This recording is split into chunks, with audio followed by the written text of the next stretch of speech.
Começa agora o Xadrez Verbal. Boa aurora, ouvintes do Xadrez Verbal. Está começando aqui mais uma edição do Repertório, nosso programa de entrevistas. Onde quem fala é o convidado, né? E no programa de hoje a gente bateu um papo com o Daniel Rittner. Ele já havia participado aqui no Xadrez Verbal dos especiais sobre o acordo entre Mercosul e União Europeia. Ele que é repórter, né, é jornalista especializado em temas econômicos, ele é repórter do Valor Econômico em Brasília, ele cobre bastante questões de comércio exterior, questões de pautas econômicas. Além disso, ele é um cara que sempre foi muito atencioso com a gente aqui do Xadrez Verbal, também compartilha bastante o nosso trabalho, é um cara que sempre foi muito legal, e foi um papo que acabou sendo bastante interessante. Acho que vai servir tanto para o pessoal que quer um papo mais de comércio exterior, pessoal que quer um papo mais também sobre jornalismo, né, jornalismo em Brasília e tal. Então, acho que todos vocês vão gostar.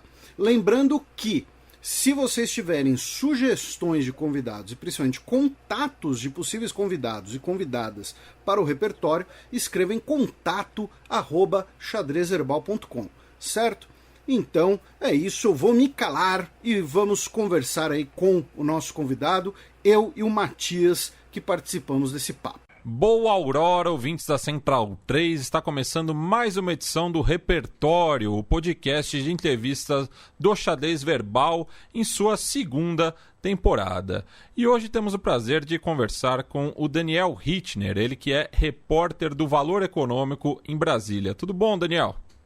Tudo bem, Matias? E vocês? Um prazer aqui estar com vocês no Repertório. Fico muito honrado com o convite.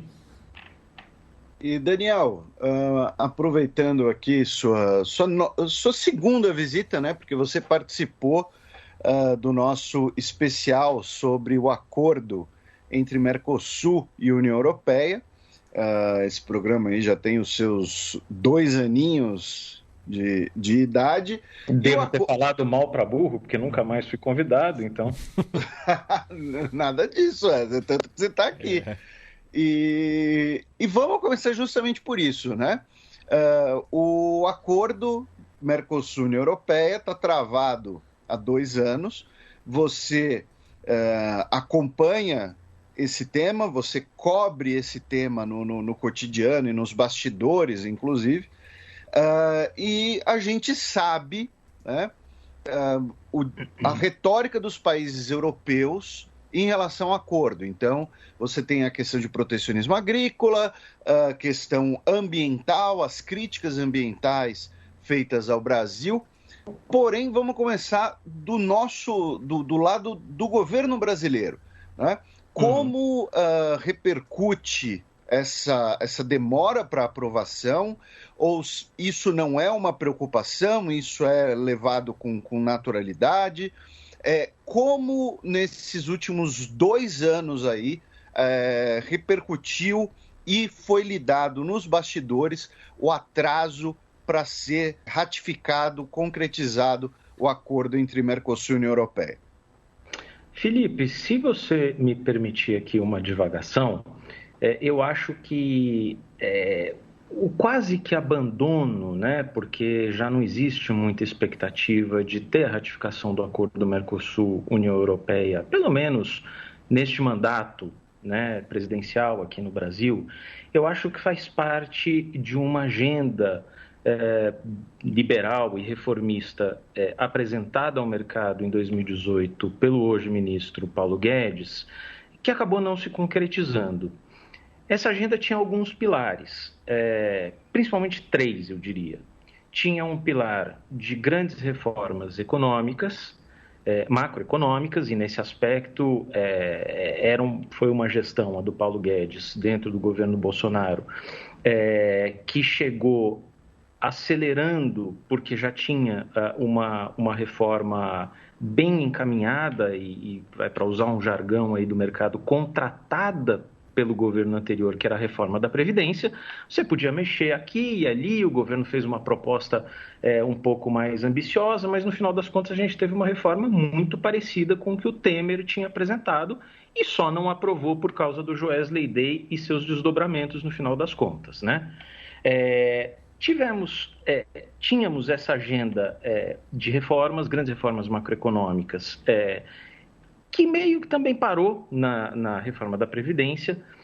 Havia uma agenda de grandes privatizações que o ministro Paulo Guedes não conseguiu emplacar, e eu pessoalmente achava que a medida provisória da Eletrobras aqui no Congresso Nacional tinha grandes chances de não passar, e isso sepultaria de vez a agenda das privatizações. Ganhou um pequeno fôlego adicional, uma sobrevida, porque passou com muitos problemas, muitos jabutis, ou seja, interferências no texto final, que pouco tem a ver com a redação originalmente enviada ao Congresso, mas pelo menos permitiu que, executando-se essa operação de privatização da Eletrobras, pelo menos permitiria que o Paulo Guedes e o governo chegassem na Faria Lima ali, em outubro de 2022 e dissessem: olha, alguma coisa eu fiz, posso não ter feito mais porque o Congresso não me deixou, mas alguma coisa eu fiz, então está aqui, né? Privatizações. E o terceiro trilho, que era o da abertura comercial. E eu acho que essa abertura comercial caminhava com base em duas coisas, que era a negociação Mercosul-União Europeia, que, de novo, estava bem encaminhada pelo governo Temer e pelo governo Macri na Argentina, né? Acho que, inclusive, mais pelo governo Macri do que pelo governo Temer. Eu me lembro da reunião da Conferência Ministerial da OMC em 2017, em Buenos Aires, em que o governo Macri fez uma enorme pressão sobre o governo brasileiro, sobre o Itamaraty, para que fechasse o acordo naquela ocasião, e não dava, precisava de algumas concessões. Tem gente que acha que o Mercosul acabou arrancando pouco da União Europeia.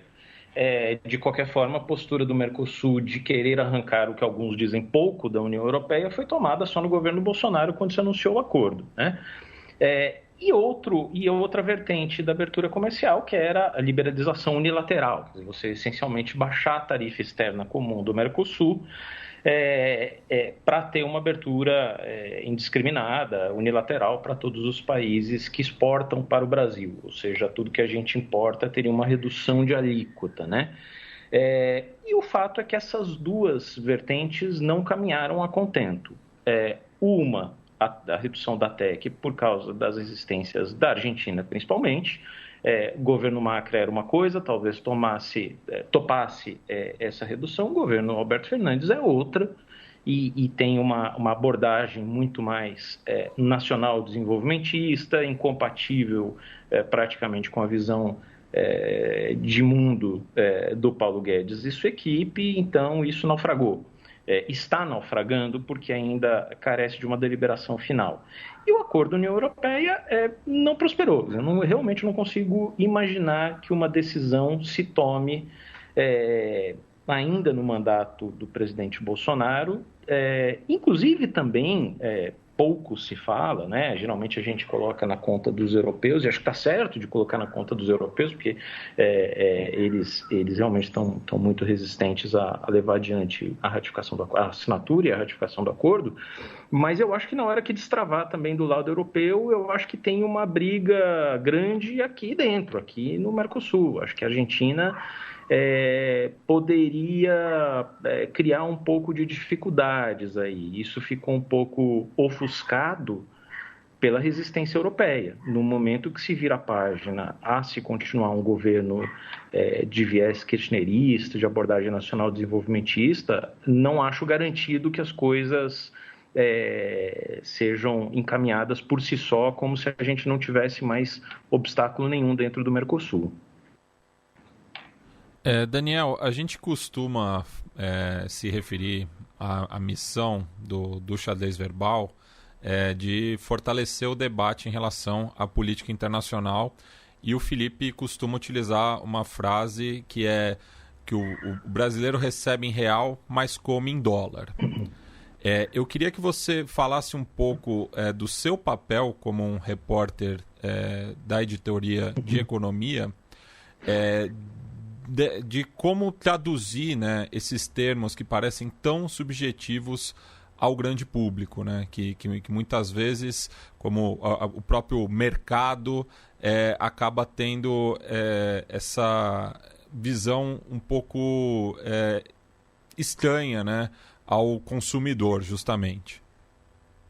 É verdade, Matias, e eu não vou aqui fazer um autoelogio corporativista à imprensa, porque acho que a gente também erra e erra muito. E talvez um dos méritos seja reconhecer, voltar atrás, explicar, mostrar os caminhos, e talvez isso faça justamente a diferença entre a imprensa profissional e aqueles que informam de qualquer jeito, né? O que está muito em voga agora em redes sociais, né? Claro que você tem gente de altíssima qualidade fornecendo conteúdo gratuito, inclusive, como é o caso do Xadrez Verbal, né? Mas a coisa que você mais tem também, por outro lado, é a disseminação de informação ruim, enviesada, de baixa qualidade, conteúdo manipulado, fake news na veia, que eu digo. E aí eu faço uma diferenciação sempre muito importante, que eu acho que esse termo fake news que pegou no Brasil é muito doloroso e leva muita confusão, porque fake news para mim é conteúdo manipulado, essencialmente, não é informação falsa. Informação falsa é uma informação errada, né? E a gente está sujeito a errar. Numa redação de jornal, que eu costumo brincar que é uma das indústrias mais bem autorregulamentadas do mundo, porque o interesse intrínseco de qualquer jornalista sério, de qualquer repórter, por exemplo, na imprensa profissional, é de acertar o máximo possível e de errar o mínimo possível. Porque é isso que vai fazê-lo ter reconhecimento de seus pares, ter destaque em outros veículos, receber boas propostas profissionais. A única forma do jornalista prosperar é essa, né? Isso não o blinda de erros, obviamente, mas é muito diferente do conteúdo abertamente manipulado, como a gente vê em sites maliciosos, que tem um viés político muito grande. Isso é uma coisa. Acho que a outra coisa é traduzir esses termos, que realmente é muito difícil. E requer, em primeiro lugar, que os repórteres dominem os temas sobre os quais eles escrevem. Isso é o primeiro ponto. Infelizmente, nem sempre acontece.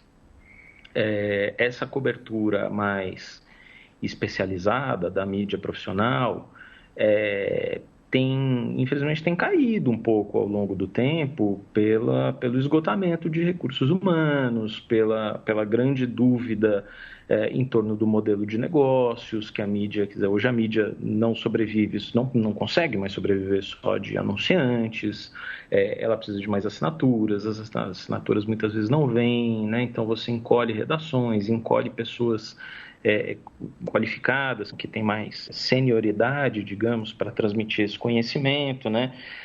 Então, o problema já começa quando você desloca para uma cobertura, digamos, de um acordo de livre comércio, alguém que não está familiarizado com os termos e que não consegue, digamos, entrar no linguajar do comércio, no jargão diplomático, para saber o que é a notícia e como transmiti-la adequadamente, né? E segundo, eu acho que aí é um desafio muito grande, principalmente eu estou no Valor Econômico, que já lido com um público, digamos, um pouquinho mais especializado do que a média, né? Não é um jornal ultra segmentado, não estou falando de um site, de um blog, de uma agência ultra especializada que só noticia, digamos, sobre telecomunicações, né? E aí você tem um público mais cativo, mas sem dúvida um jornal um pouco mais segmentado e, digamos, muito, entre aspas, aqui, VIP, né? Falando para um público mais elitizado do que a maioria dos jornais, certamente do que o Extra ou do que o Jornal Nacional, né? E para mim um desafio muito grande é ser, em cada matéria, trazer uma novidade tão importante, ou seja, falar de um jeito que seja relevante e traga algo novo para quem saiba do assunto, para quem conheça muito o assunto, Então, quer dizer, o Felipe e o Matias, que conhecem muito de relações internacionais e de comércio exterior, o ideal para mim é que vocês leiam uma matéria minha e claro que vocês vão entender tudo de qualquer... Por mais que eu escreva de uma forma em códigos, né, vocês vão entender e falar, puxa, isso me acrescentou aqui, eu não sabia disso. Mas também que seja uma matéria que aquele sujeito que não conhece nada de comércio exterior ou de relações internacionais possa ler da primeira à última palavra e dizer, puxa, eu entendi a importância, né? Posso estar ainda confuso com o que é novidade, mas entendi de cabo a rabo. Essa coisa de ser relevante, tanto para quem já conhece, quanto para o completamente leigo no assunto, eu acho que é um desafio que a gente não pode esquecer nunca. Seja para não ficar excessivamente técnico e afunilar demais para quem a gente está falando, seja para não noticiar só generalismos e coisas que podem ser muito boas como uma enciclopédia, mas que não vão acrescentar para quem já sabe que está precisando de informação, né? Daniel, nessa seara, né, de divulgar, né, para um público maior, né, de traduzir o economês, né, mais ou menos como foi na pergunta do Matias. Uhum. E aí você falou um negócio muito interessante, né, que o fake news ele não é uma informação que se mostrou errada, ele não, né, fake news não é apenas uma falha, um erro, é uma desinformação deliberada, é uma manipulação. É assim que eu vejo. No jargão jornalístico do século passado era o factoide, né? Uhum. É algo que quer influenciar as pessoas. E né, você cobre, dentre outros temas, né, essa questão do Mercosul no governo brasileiro. Você, recentemente, né, a gente vai até conversar mais disso, né, recentemente tivemos a reunião extraordinária do Mercosul, você foi correspondente na Argentina do Valor Econômico, que é o principal parceiro, né, brasileiro no Mercosul, com todo respeito a Paraguai e Uruguai. E né, qual é a relação entre todas essas questões? Existe, muitas vezes, a visão, né, repetida em grupos de zap e tal, né, que o Mercosul ele é algo que prende o Brasil, o Mercosul é algo... Né, a gente não vai nem falar aqui do delírio de que seria uma organização comunista, né, visando a pátria grande, mas o Mercosul ele seria essencialmente uma articulação ideológica e que prende o Brasil, sendo que ele é formado no início da década de 1990, né, fim da Guerra Fria, um processo de liberalização do comércio internacional e tal. Então, como lidar, né, com essa rede de fake news sobre o Mercosul, que é bastante importante para o Brasil, e, na sua perspectiva, aí a gente entra numa questão mais subjetiva também, né, o que poderia ser feito para que a visão do cidadão brasileiro sobre o Mercosul pudesse melhorar, não vou nem dizer mudar, vou dizer melhorar. Muito interessante esse debate que você propõe, Felipe. Eu não tenho respostas, verdades absolutas aqui, verdades supremas para contar, e acho que vocês mesmos entendem mais do riscado até do que eu. Eu vou compartilhar algumas opiniões e nada mais do que opiniões aqui, que são minhas, né? Eu me lembro quando eu estava em Buenos Aires, só para fazer um rapidíssimo parênteses aqui, né? Quando eu cheguei em Buenos Aires em 2009, eu fui procurar uma pessoa que para mim já era uma referência, continua sendo, e acho que deveria ser para qualquer um que queira entender a Argentina, que é o Ariel Palacios, que hoje atua na Globo News, né? E ele veio me dizer uma coisa que na época me parecia assim muito esquisita, inclusive porque eu defendia na época, em 2009, que a gente estava chegando no Brasil, depois de praticamente 16 anos, com uma alternância PT-PSDB, ou para ser mais correto com a linha do tempo, PSDB-PT, né?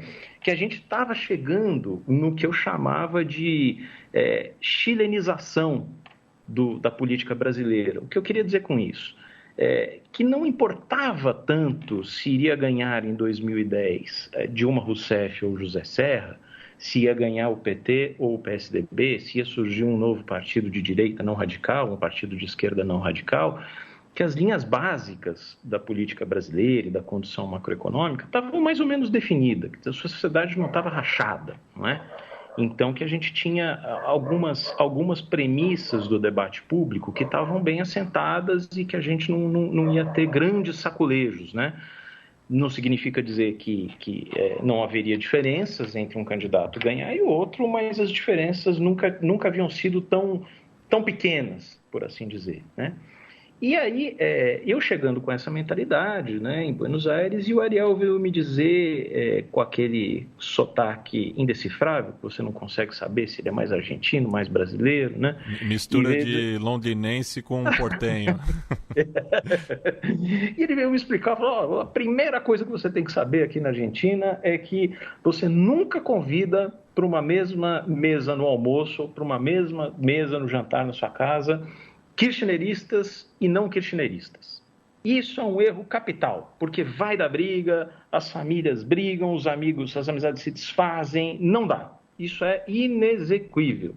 Como eles chamam lá, é la grieta, né? La grieta, sim. E hoje, engraçado, quer dizer, isso foi em 2009, hoje, 12 anos depois, minha avaliação muito particular é de que a nossa grieta é muito mais profunda do que da Argentina, né? Que era uma coisa que em 2009 eu achava impensável, né? Então, realmente, assim, as coisas mudaram muito, a sociedade está muito mais dividida e tem algumas coisas, né, que não adianta você explicar ou ponderar que as pessoas têm um super viés de confirmação, né? Então, elas rejeitam qualquer fato, qualquer notícia que não endosse as suas convicções já formadas e levam à máxima potência tudo aquilo que confirma, né? Então, até no livro da Anne Applebaum, Crepúsculo da Democracia, ela comenta isso, que antigamente você tinha opiniões diferentes. Hoje você tem fatos alternativos, né? As pessoas adaptam os fatos às suas convicções. E acho que o Mercosul é um pouco o caso.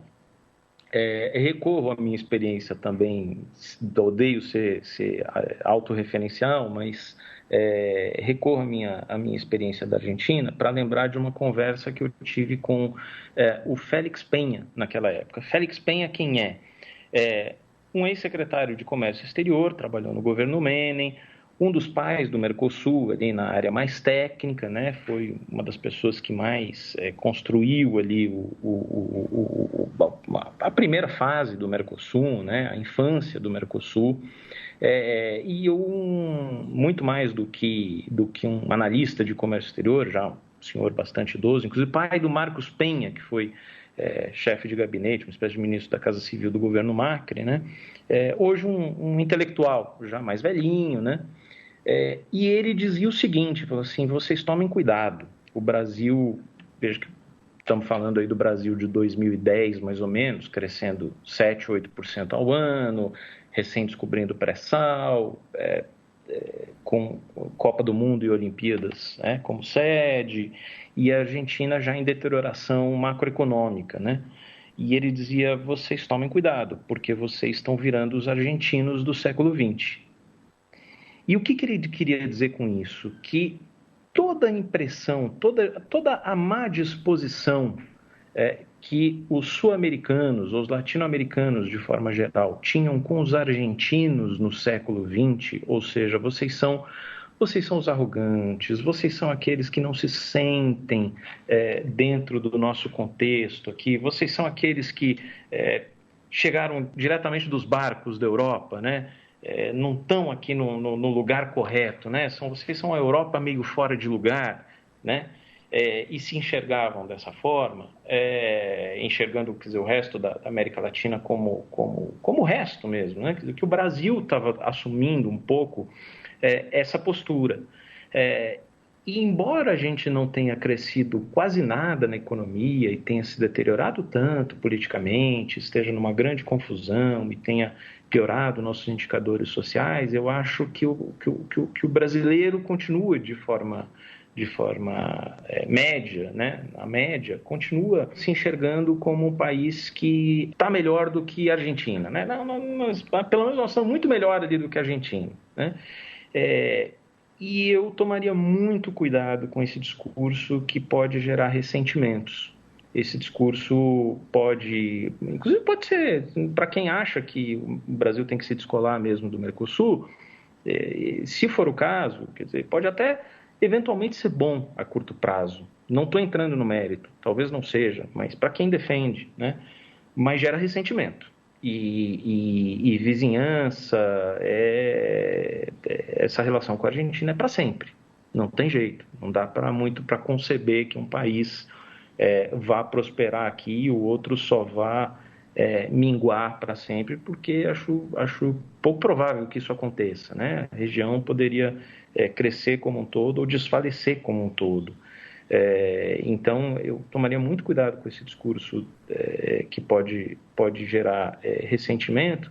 E no resto, se vocês me permitirem, se eu não for me estender demais, acho que... Tô me estendendo? Dá para... Não, fique à vontade, aqui é o convidado que fala.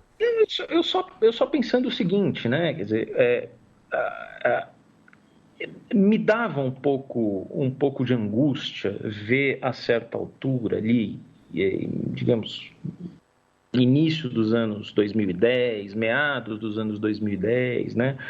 De fato, como o Mercosul estava se transformando num fórum excessivamente político, com dezenas e dezenas de instituições que podem ter algum mérito localizado. Então, você tem o Instituto de Direitos Humanos do Mercosul ou o Instituto Social do Mercosul, ou o Tribunal de Solução de Controvérsias do Mercosul, mas aí você acaba tendo, antes de uma certa assimilação maior do Mercosul pela sociedade, pela indústria, pelo setor privado, pela sociedade como um todo, você acaba criando instituições que são pouco conhecidas, pouco respeitadas, e me deu a impressão de engordar muito artificialmente o Mercosul e transformá-lo num fórum essencialmente de digressões políticas, né?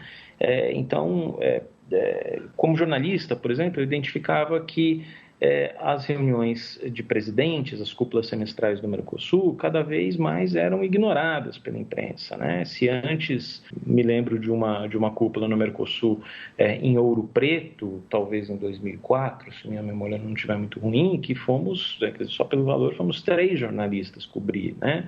Era importante, era um evento importante, né? E passamos disso para uma situação em que uma cúpula do Mercosul faz uma notinha aí, né? Vê o discurso aí do presidente da Argentina, do Brasil, e sem muita importância. De certa forma, a reativação pelo lado econômico, comercial, eu acho positiva, acho que é uma recuperação importante das origens e da filosofia do Mercosul. O Mercosul não deve ser essencialmente para ter uma placa comum de carro, né? Se tiver, ótimo. Se tiver, muito bom que tenha, né? Mas isso por si só não justificaria, talvez, a existência do Mercosul como quase que um sonho, né, de integração. E aí eu percebi que de alguns anos para cá, a gente teve algumas conquistas importantes do lado econômico, né? Alguns acordos, por exemplo, o próprio governo Bolsonaro, de viés mais liberal, se queixa muito dos acordos de livre comércio defasados. O que eles dizem que são acordos comerciais defasados? Aqueles que só olham tarifas de importação. Porque o que eles dizem é o seguinte, falou assim, não adianta mais eu negociar só tarifa com a União Europeia, ou com o Japão, ou com a Coreia. Eu preciso negociar tanto quanto a alíquota de importação cobrada sobre aquela mercadoria, eu preciso negociar regras de propriedade intelectual, preciso negociar barreiras sanitárias e fitossanitárias, barreiras técnicas, acesso ao mercado de licitações públicas, né? Tudo isso são capítulos que fazem parte de um acordo comercial da chamada nova geração, né? Que são acordos mais robustos, que envolvem múltiplos fatores e não só tarifas. Pois bem, de uns anos para cá, o Mercosul realmente chegou a algumas conquistas interessantes, chegou a acordos de simplificação aduaneira, né? Um acordo de compras governamentais, que é maior acesso, digamos, de uma empresa brasileira a licitações públicas na Argentina e vice-versa, até um acordo para eliminar a cobrança de roaming no celular.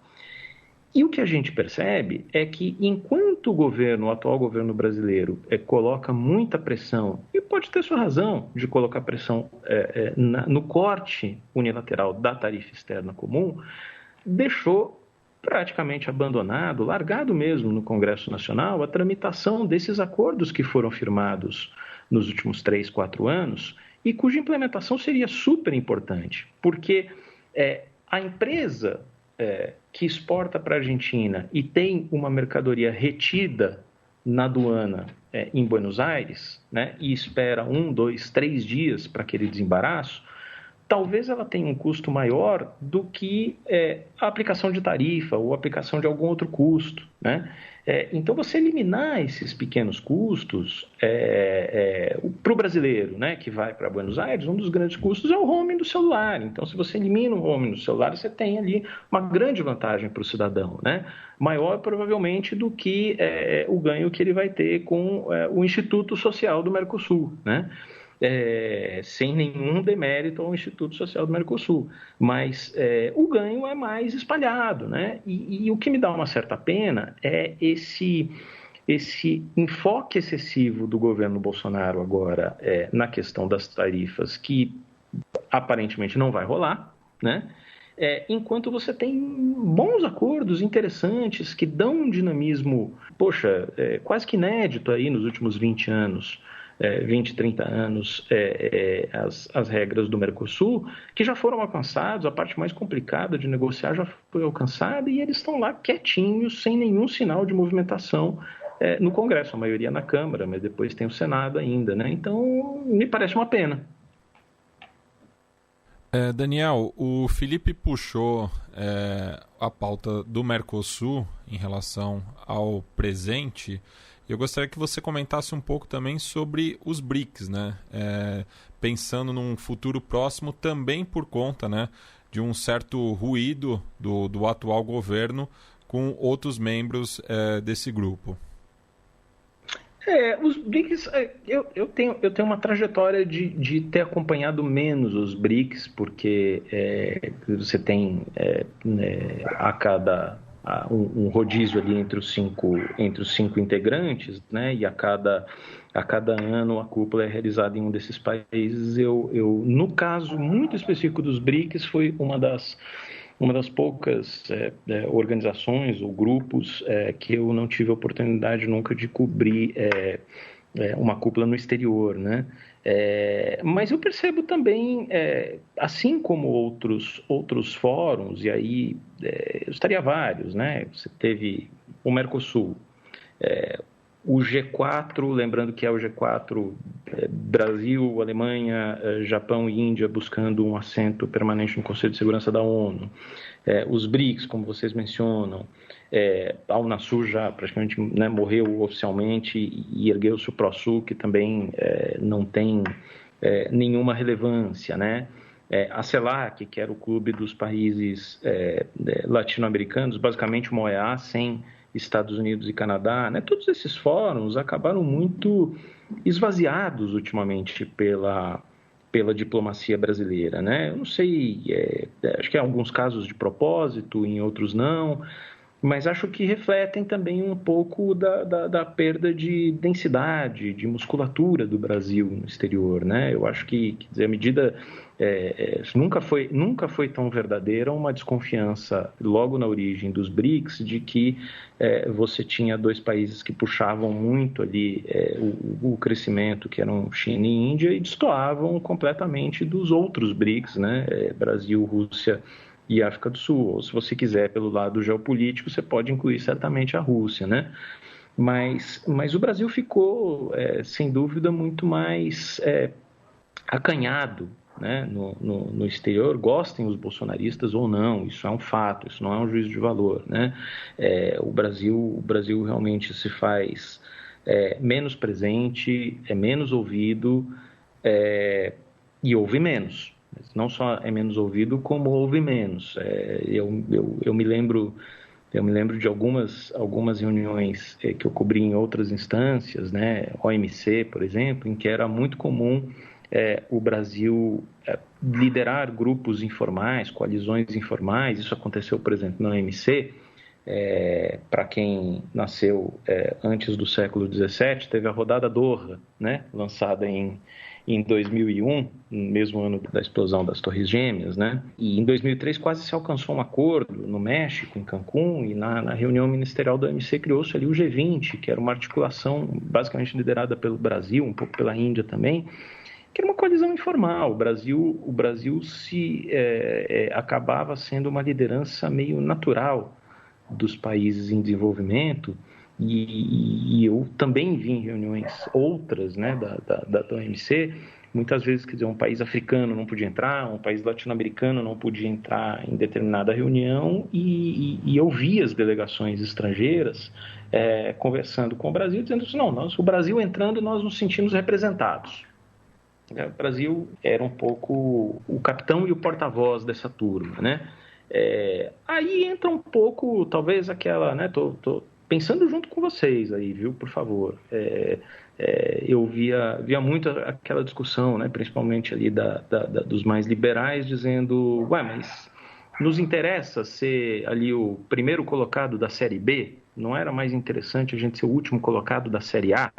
Nas palavras do vice-presidente Hamilton Mourão, a mulambada. Essa eu não lembrava de ter ouvido. A gente sempre vê citações muito inspiradoras, né? Mas eu acho que é um pouco isso. A gente vê um esvaziamento, né, dos fóruns, corretamente ou não, que o Brasil se engajou durante muitos anos para ter seu espaço, né? E eu fico pensando quanto tempo muito bem, se o presidente Bolsonaro for reeleito e tivermos mais 4 anos, certamente vai tentar aprofundar um pouco essa visão de mundo, né? Não sei bem o que seria um segundo governo Bolsonaro, mas se não for um governo Bolsonaro, se for qualquer outro governo, e aí voltando às bases mais tradicionais da diplomacia brasileira, da política externa brasileira, né? Eu fico pensando um pouco quanto tempo vai levar para essa reinserção, né? Porque isso tudo causa muita desconfiança, né? Um parceiro, acho que um pouco o reflexo disso tudo que a gente está vivendo, e aí também não é uma crítica ao presidente, mas só uma reprodução fiel do que ele disse em março de 2019, quando visitou o Donald Trump em Washington, em que ele disse na Embaixada do Brasil, num jantar foi chamada de Santa Ceia da direita, pela presença de expoentes do ultraconservadorismo americano, que dizia que ele não estava para construir, estava para destruir antes, né? E para construir sobre bases novas. Então, nesse processo de destruição, são palavras deles, destruição do que ele, o governo Bolsonaro, acham que é ruim, acham que não serve ao Brasil, e acho que tem todo direito também de achar isso, enfim, foi eleito, né? Eu imagino o quanto não custará para se fazer primeiro a interrupção da destruição e depois a reconstrução, né? É um processo, imagino que vai ser um processo muito lento, e imagino a desconfiança dos parceiros internacionais do Brasil de ver que a democracia brasileira tem aguentado muito bem, mas está sujeita a sacolejos e a mudanças de orientação muito abruptas, né? Porque isso era uma coisa, quer dizer, é exatamente o inverso do que eu achava que a gente estava vivenciando em 2009, 2010, quando eu estava convencido, que idiota eu, né? Quando estava convencido que a gente tinha uma chilenização do Brasil. Talvez nem o Chile tenha mais a chilenização, né?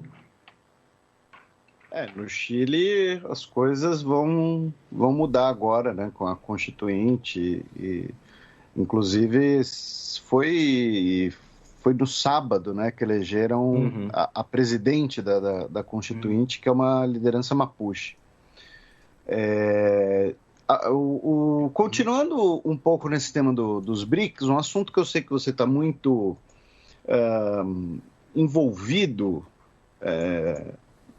aí em Brasília, e é um tema bastante, né, presente no noticiário como um todo e presente aqui no Xadrez Herbal, é a tal da questão, né, da disputa do 5G. A briga entre Estados Unidos e China, principalmente pela primazia na infraestrutura do 5G, que será a internet das coisas e que terá um papel econômico muito grande, tudo isso que a gente já sabe. É claro que o atual governo brasileiro vai ter uma inclinação, tanto pelas suas relações quanto ideológica, pela posição, né, por uma aproximação com os Estados Unidos nessa rede de infraestrutura.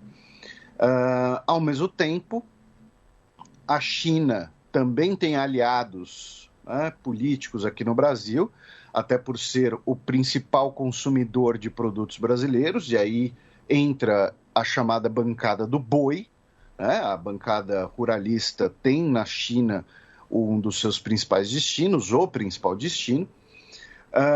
Então, como anda esse conflito de interesses aí em Brasília? Temos alguma novidade sobre isso? Esses dias tivemos o diretor da CIA por aqui, né, e ninguém sabe do que foi tratado. Você tem alguma informação, alguma coisa interessante para os nossos ouvintes sobre isso, Daniel? Eu adoraria saber o que de fato foi tratado entre o diretor da CIA e o Bolsonaro. Não consegui ainda essa informação, pelo menos por enquanto, viu, Felipe?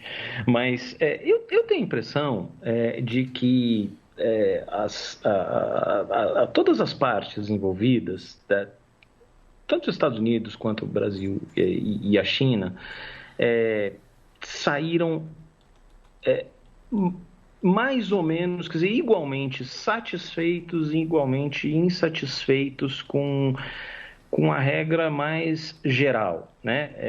Acho que havia uma possibilidade de um veto mais explícito à participação chinesa, lembrando que o que está se discutindo não é se os chineses vão participar do leilão em si, quem vai participar do leilão são as operadoras de telefonia que a gente está cansado de conhecer, né? A Claro, a Oi, a TIM, a Vivo, então esses não são os chineses são para construir a infraestrutura de rede, né? E havia um temor enorme por parte dos chineses e uma pressão grande do governo Trump, que aparentemente, até onde a gente sabe, está menor no governo Biden, ou, no mínimo, está sendo feita com muito mais discrição, de impedir a participação da Huawei e das empresas chinesas nessa construção, né, no suprimento das redes. Me parece que essa solução meio salomônica que o Brasil adotou, os chineses podem construir, podem participar, podem ser fornecedores, o que agrada às teles, porque as teles estão interessadas nos custos e dizem sempre que os chineses conseguem fornecer esses equipamentos por um custo mais barato, né, mais acessível. Então, para elas significa otimizar os recursos, otimizar investimentos para as teles é bom, né?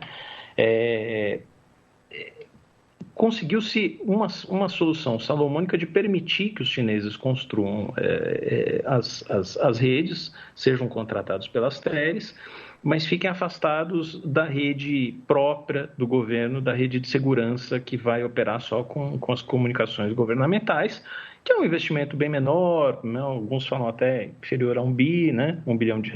Então, é um investimento bem menor, só lidando com comunicação ultrassensível, que aí os chineses não poderiam participar. Qualquer novidade, qualquer restrição aos chineses, além dessa que já está posta e anunciada, seria uma surpresa. Eu acho que a essa altura seria uma surpresa porque as expectativas já estão assentadas. Então, eu acho que assim, principalmente a parte chinesa encarou isso como, olha, não fiquei totalmente satisfeito, mas também não fiquei insatisfeito. Então, vou poder aqui participar, tá tudo bem. Qualquer restrição adicional que se crie geraria um problema. Aí acho que geraria um problema porque você já assentou as expectativas da China, né? Vejo nas minhas consultas aqui, conversas absolutamente informais com as pessoas mais ligadas à China, vejo a China exercitando muito uma paciência estratégica com o Brasil, né? Quer dizer, de não lançar mão de qualquer represália, de qualquer ameaça, né?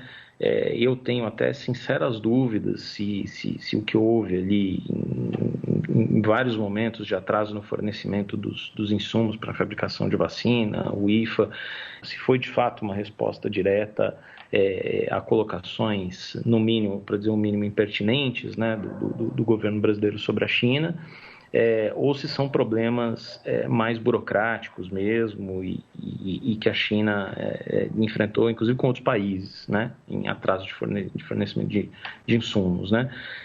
Acho que a China está lidando com o Brasil de uma forma muito paciente, muito estratégica, e assimilou essa pequena restrição que houve. E os Estados Unidos, dentro dessa nova postura do governo Biden, também saíram insatisfeitos, mas nem tanto, né? Pelo menos as comunicações mais estratégicas ali não seriam obtidas, ou haveria pelo menos mais dificuldade dos chineses obterem. Então, eu acho que assim, a forma como a questão do 5G foi definida me dá a impressão de que deixou todo mundo um pouquinho insatisfeito e um pouquinho satisfeito também. Mexer agora na equação acho que vai fazer mal para todo mundo. Para todo mundo. Então, acho que deixar do jeito que está, eu acho que seria o mais estratégico para o governo brasileiro no momento. Daniel, você tem seu pai, né, era judeu, ou seja, né, pelas regras do judaísmo, né, você não nasceu de ventre judeu, mas você tem uma origem familiar judaica, você tem uma influência cultural judaica, eu sei que você se interessa pelo tema, e aí eu vou dar uma cutucada aqui, que assim, a gente falou muito de Mercosul, a gente falou de 5G, de discutir economia publicamente, falamos de Paulo Guedes, e existe, né, ainda uma apresentação, ao meu ver, errada, de que esse governo atual brasileiro teria uma separação entre o quadro técnico e o quadro ideológico. Quando, na minha opinião, são ambos quadros ideológicos, diferença que um deles tem um verniz ali mais de técnico, embora no caso do Paulo Guedes, né, a gente comentou aqui, não conseguiu muitas coisas. Concordo com você sobre essa nomenclatura. E esse quadro ideológico, né, rendeu alguns episódios nos últimos anos com secretário, né, de Cultura fazendo ali uma declaração com estética e palavras de Goebbels. Tivemos aí o seu sucessor comparando medidas da pandemia com o Holocausto, né, dos judeus durante a Alemanha nazista. Tivemos um grande conselheiro, né, ex-deputado, ex-mensaleiro, né, do governo, postando até sobre né, a questão da acusação dos ritos de sangue, né, aquela acusação medieval contra judeus no Instagram. O antissemitismo mais medieval, né? Como se... Isso. Como você lida com isso? Aqui falando até como pessoa, você tem inclusive uma coluna sobre isso, você, se não me engano, também bateu um papo com um amigo nosso, né, o Daniel Dueck, sobre isso também. E além de como você lida com isso como pessoa, como você vê nos bastidores da política, se isso tem alguma influência, se isso na prática leva a alguma restrição, alguma reprimenda, ou se acaba sendo um discurso muito mais de verniz, é o escândalo da semana, a tal da cortina de fumaça, às vezes, sem grandes repercussões dentro do governo, dentro do Congresso? Engraçado, né? Eu ando adorando ler, discutir, falar sobre esse assunto, sabe, Felipe? Talvez assim, tudo que eu não tive oportunidade de fazer quando criança, quando adolescente. Meus avós paternos vieram do interior da Polônia para o Brasil em 1937, aqui ficaram, tiveram um filho temporão, né, que foi o meu pai, os irmãos dele poloneses, já vieram crianças um pouco maiorzinhas, né, para o Brasil, falavam Yiddish, né, e tirando os meus avós paternos, a maioria dos irmãos da minha avó e do meu avô paterno morreram no Holocausto, né, morreram em campos de concentração, tem poucos sobreviventes em algum lugar do mundo de ambos os ramos familiares, né?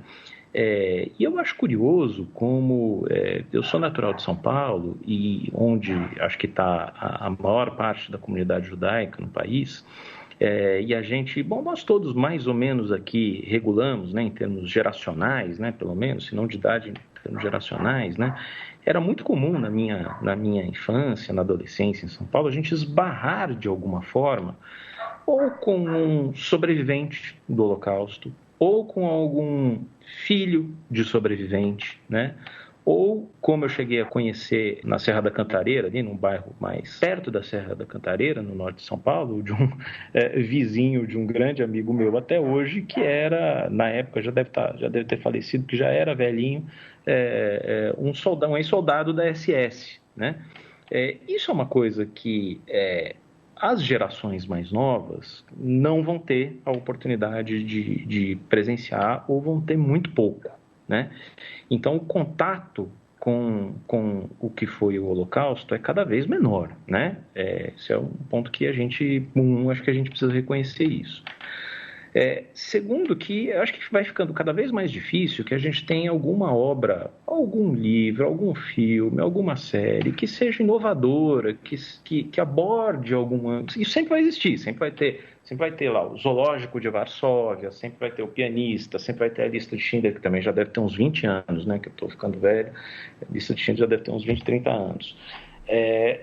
Mas... Enfim, a própria produção cultural que menciona o Holocausto, acho que está ficando cada vez mais distante, né? Então, isso faz com que os jovens também tenham uma noção cada vez mais distante do que foi o Holocausto, né? A distância em relação à Segunda Guerra, de um jovem de 15, 20 anos, é a distância que nós, na faixa dos 40, tínhamos de antes da crise da Primeira Guerra Mundial. Então, é um negócio muito distante mesmo, muito longe, né? E uma coisa que me incomoda muito, seja na direita, seja na esquerda, e eu tenho visto isso agora, inclusive na CPI da pandemia, e inclusive com parlamentares que eu acho bons parlamentares, né? Muito ponderados, muito inteligentes, de boa argumentação, mas eu vejo um excesso de referências ao Holocausto e ao nazismo, né? E eu acho que isso sim é um pouco de banalização. É claro que toda a desgraça do Holocausto não precisa ser guardada ali como quase que um troféu do vitimismo, não precisa ser colocada como algo que não se pode tocar e não se pode aprender e trazer para as lembranças, trazer para ensinamentos atuais, né? Mas é preciso, sim, que você tenha a exata noção do que foi e de que é uma máquina de matar em escala industrial sem nenhum precedente, sem nenhuma equivalência, antes ou depois, né? Então, fazer comparações dizendo que isso é nazista, de que isso é que nem os campos de concentração, de que tal coisa foi como a Noite dos Cristais, isso me parece muito ofensivo aos poucos sobreviventes que ainda estão entre nós, aos seus familiares. Eu acho que existem formas muito mais elegantes, corretas, respeitosas de se fazer as mesmas críticas e as mesmas observações sem recorrer ao Holocausto. E veja um pouco, eu não tenho aqui nenhum mandato para falar em nome de ninguém, nem me sinto tão judeu, não tenho uma crença judia, eu sou muito mais um filho de judeu do que propriamente eu religioso, né, judeu, mas me causa incômodo essa apropriação da bandeira de Israel e, digamos, essa visão de Israel como um lugar armamentista, né? Uma Israel dura, essencialmente masculina, né? Linha dura, né? Como eu disse, branca, né? Que acho que serve mais como um propósito de o principal muro ali na linha de frente contra o Islã, contra o inimigo, contra o desconhecido, né, que tem uma guerra quase que declarada contra setores não do islamismo propriamente, seria injusto dizer isso, mas quer dizer, tem uma relação, Israel é um muro de contenção ali, né? E me parece que é muito mais isso do que a visão de uma Israel que também é super heterogênea, que, vacinou antes de todo mundo, que tem a segunda maior parada gay do mundo, que tem uma super diversidade, quase 20% da população árabe, que sofre, mas que até 20% quase da população, né?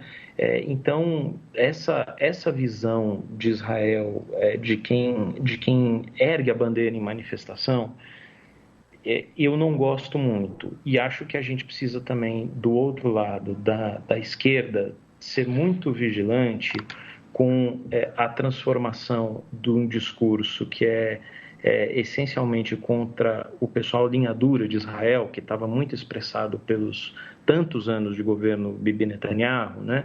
E não achar que isso é pura e simplesmente Israel, né? As pessoas mais jovens estão desabituadas agora a entender Israel como um país que foi governado durante boa parte da sua história por trabalhistas, né? E confundem muito facilmente o anti-sionismo, que é legítimo. Tem um judeu que é anti-sionista, né? Poucos, acho, mas tem. E confundem um pouco o anti-sionismo, dão quase que uma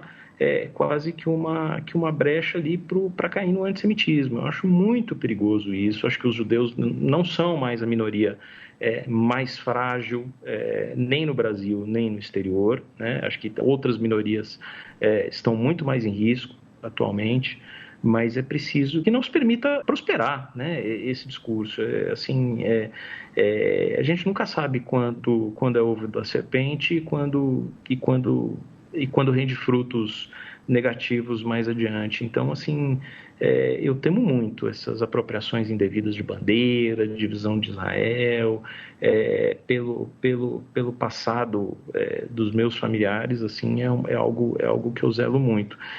E é engraçado como ficou essa associação, não sei se ainda existe, de que os judeus...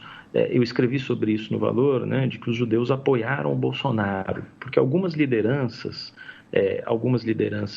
da comunidade judaica, de fato, importantes, e que algumas até mais notórias, como o Fábio Weingarten, que foi secretário de Comunicação Social, o Maia Nigri, empresário que dos principais acionistas da construtora Tecnisa, né? O Eli Honig, dono da Cirela, né? Expressaram publicamente o apoio ao Bolsonaro na campanha em 2018, né? E acho que até por aquele momento um pouco constrangedor, né, do Bolsonaro fazendo um discurso contra minorias, especialmente tirando sarro dos quilombolas, dentro da hebraica e com risos da comunidade judaica, criaram muito a percepção de que os judeus são ricos e apoiam o Bolsonaro. E falar isso é como dizer, falar assim, olha, os gays apoiam o Bolsonaro, ou os torcedores do São Paulo apoiam o Bolsonaro, ou o pessoal que toma café puro e com adoçante stevia apoiam o Bolsonaro. Não tem muita lógica, né? Tem gente que toma café com stevia e pensa uma coisa, tem gente que toma café com stevia e pensa outra coisa completamente diferente. Acho que esses generalismos nunca são bons, mas no caso da comunidade judaica acho que são especialmente perigosos ao disseminar uma visão que expõe uma comunidade. Como eu disse, acho que não é a minoria hoje mais em perigo, nem no Brasil, nem no exterior, que sofre mais preconceitos, mas eu percebo um desconhecimento muito, muito, muito grande sobre a comunidade judaica. Eu não tinha dimensão em São Paulo, de onde eu sou natural, e tendo vivido em Buenos Aires, onde você tropeça com a comunidade judaica numa intensidade muito maior, inclusive, do que São Paulo, eu não tinha ideia em como era em outros estados. E aqui no Centro-Oeste, por exemplo, as pessoas mais simples não têm a menor visão do que é a comunidade judaica, né? A maioria das pessoas realmente não sabe o que é um rabino, não sabe o que é uma sinagoga, né? Eu digo isso porque eu faço muita brincadeira aqui, por exemplo, até no restaurante de quilo, onde eu como todos os dias aqui, eu nunca gostei de carne de porco, e isso não tem nada a ver com judaísmo, com educação religiosa, até porque não é o meu caso. Eu nunca comi carne de porco, por algum motivo. E sempre eu brinco aqui, passo no quilo aqui, estão servindo alguma bisteca, eu digo assim, olha, eu não como porque o rabino não deixa, né? E a minha surpresa é que ninguém sabe no restaurante de quilo o que é um rabino. Então, quer dizer, para uma fake news qualquer prosperar nesse contexto, é muito fácil, né? Bem, Daniel, agradecemos demais pelo seu tempo e sua generosidade e, inclusive, para os nossos ouvintes saberem, o Daniel está nos recebendo durante suas férias, seu primeiro dia de férias, curtindo aí, mas tá... O cara quer tirar férias, vem dois idiotas encher o saco dele. Conversou com a gente por mais de 1 hora, então a gente agradece demais. E como é de praxe do programa, o convidado faz uma indicação cultural e escolhe a música de encerramento. Olha, vocês me pegaram desprevenidos aqui. Se não fosse ainda o disclaimer aqui do Matias, eu estava ferrado. Mas eu vou então sugerir o que eu estou lendo agora e o último livro que me impressionou muito. O que eu estou lendo agora, que eu estou adorando, é O Homem que Amava os Cachorros, que eu comecei a ler justamente porque eu amo os cachorros, mas o livro não é sobre os cachorros. Do tem uma Padura. Participação do Leonardo Padura. Excelente leitura, muito gostosa, né? E outra assim que me impressionou muito, que eu recomendaria muito para as pessoas, assim, acho que tem até faz parte até de um tripé, eu vou dizer assim, para entender um pouco essa questão das fake news e como a gente pode ganhar um pouco mais de blindagem, saber lidar um pouco mais com as fake news, que é um grande dilema para a preservação da democracia, que é esse livro que eu citei, da Anne Applebaum, que é uma jornalista polonesa britânica, né? Foi mais britânica do que polonesa, mas casada com um ex-chanceler da Polônia, que escreveu O Crepúsculo da Democracia. Excelente livro, relativamente fininho, muito interessante e, como eu dizia, um tripé ali, porque casa muito bem com outras duas leituras, Os Engenheiros do Caos, né? Também sobre essa temática de fake news, e o livro da Patrícia Campos Mello, minha colega, da Máquina do Ódio, né? Acho que são excelentes leituras para entender um pouco mais esse fenômeno. Engenheiro do Caos é do Giuliano da Empoli. Da Empoli, claro, claro. Obrigado por me socorrer, Matias. O Nico ele jogou lá também.